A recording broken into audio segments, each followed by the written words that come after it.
नमस्कार मित्रांनो, मी डॉक्टर सागर मुळे. आमच्याकडे देवकाबाई राजपूत सोयगाव तालुक्यातल्या आजी आल्या होत्या. आजींचं वय 75 वर्ष जवळपास. आजींना पॅरालिसिस झाला होता.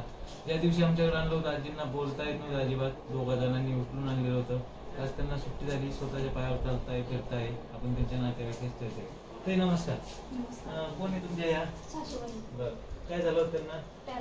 बरं, ज्या दिवशी आणलं होतं त्या दिवस कसं होती तब्येत त्यांची? उचलून आणलं होतं. बोलता येत होतं? बरं, किती दिवस ऍडमिट राहिले तुम्ही इथे? 5 दिवस. किती फरक वाटतो आता? 70-80% फरक आहे. चालता येतं आता? चालून दाखवा की थोडंसं. बरं, आजींना पहिले चालता येत नव्हतं, उचलून आणलेलं होतं. आज स्वतः थोडं सोबत थांबतो. या मागे. आज स्वतः चालताय. खूप छान झालेली आहे आजी. थोडंसं सपोर्टची गरज आहे, पण चांगली तब्येत. नाव काय तुमचं?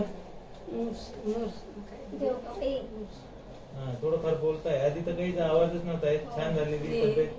बोलता येतो पण बघा, आजींचा अशी तब्येत होती. आज जवळपास 5 दिवसात 70-80% छान झालेले आहे.